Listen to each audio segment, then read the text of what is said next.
அன்பு நண்பர்களே, அனைவருக்கும் அன்னை சமையல் உமாவின் அன்பான வணக்கங்கள். இன்றைக்கி அன்னை சமையலில் பார்க்க போகிறது அவல் பாயாசம். இந்த அவல் பாயாசத்தை கீர் டேஸ்ட்டில் பண்ண போகிறோங்க. பொதுவாக கல்யாண வீட்டில் சாப்பிட்ற கீர் பார்த்திங்கன்னா ரொம்ப டேஸ்ட்டாக ரிச்சாக இருக்குங்க. அதே மாதிரி வீட்டில் எப்படி சுலபமாக அவல் கீர் செய்யலான்றதை பார்க்கலாம். இந்த ஸ்டைலில் பாயாசம் பண்ணிங்கன்னா டேஸ்ட் ரொம்ப நல்லாயிருக்குங்க. வாங்க அவல் பாயாசம் எப்படி செய்கிறதுன்னு பார்க்கலாம். தேவையான அளவு நெய், கொஞ்சம் முந்திரி சேர்த்துக்கலாம். முந்திரி கலர் மாற வரைக்கும் நல்லா வறுத்துக்கலாம். அடுத்தது கொஞ்சம் திராட்சை சேர்த்துக்கலாம். கருப்பு திராட்சை இருந்தால் போட்டுக்கோங்க. இப்போ எல்லாத்தையும் நல்லா வறுத்தாச்சு. இப்போ இதை எடுத்து தனியாக வச்சிடலாம். கடாயில் தேவையான அளவு தண்ணி சேர்த்துக்கலாங்க. இப்போ ஒரு கப் அவலை நல்லா கழுவிட்டு இதில் சேர்த்துக்கலாம். இப்போ அவல் நல்லா வேகிற வரைக்கும் வெயிட் பண்ணலாம். இப்போ அடுத்தது கொஞ்சம் முந்திரி சேர்த்துக்கலாங்க. இது கூடவே கொஞ்சம் பால்.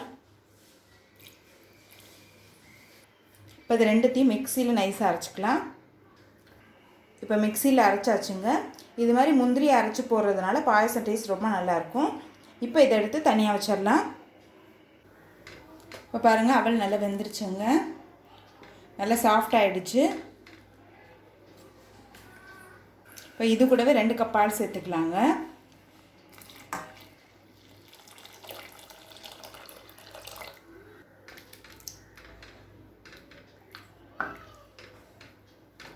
இப்போ கொஞ்சமாக குங்கும உப்பு எடுத்துருக்கேங்க. இப்போ சூடான பாலில் ஒரு 20 நிமிஷம் ஊற வச்சுக்கலாம்.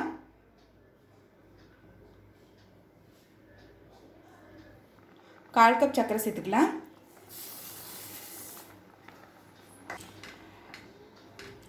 நான் மில்க் மேட் சேர்க்க போகிறேங்க, அதனால் 1/4 கப் சர்க்கரை மட்டும் சேர்க்குறேன்.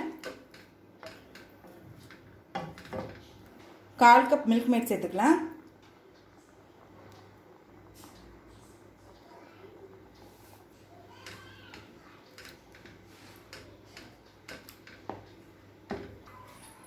இப்போ அரைச்சி வச்சுருக்க முந்திரியும் இது கூட சேர்த்துக்கலாம்.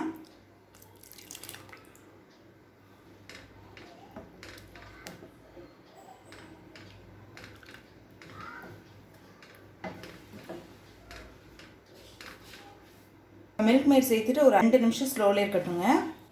அடுத்தது 4 ஏலக்காயை தட்டி போட்டுக்கலாம். பாருங்கள், ஊற வச்ச குங்குமப்பூ நல்ல கலர் மாறி இருக்குது. இப்போ இதை சேர்த்துக்கலாம்.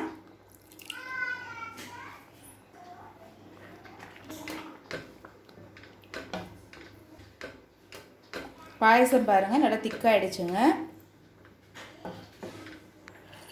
இப்போ வறுத்து வச்சுருக்க முந்திரி திராட்சை இதில் சேர்த்துக்கலாம்.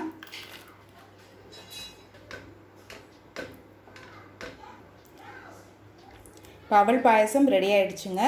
சர்வ் பண்ணிடலாம். இப்போ சுவையான அவல் பாயசம் ரெடி ஆகிடுச்சு. ரெசிபியை ட்ரை பண்ணி பாருங்கள், கண்டிப்பாக உங்களுக்கே பிடிக்கும். ரெசிபி பிடிச்சிருந்ததுன்னா வீடியோவை லைக் பண்ணுங்கள், கமெண்ட் பண்ணுங்கள், ஷேர் பண்ணுங்கள். இது வரைக்கும் அன்னை சமையல் சேனலில் சப்ஸ்கிரைப் பண்ணலைன்னா சப்ஸ்கிரைப் பண்ணுங்கள். தேங்க்யூ.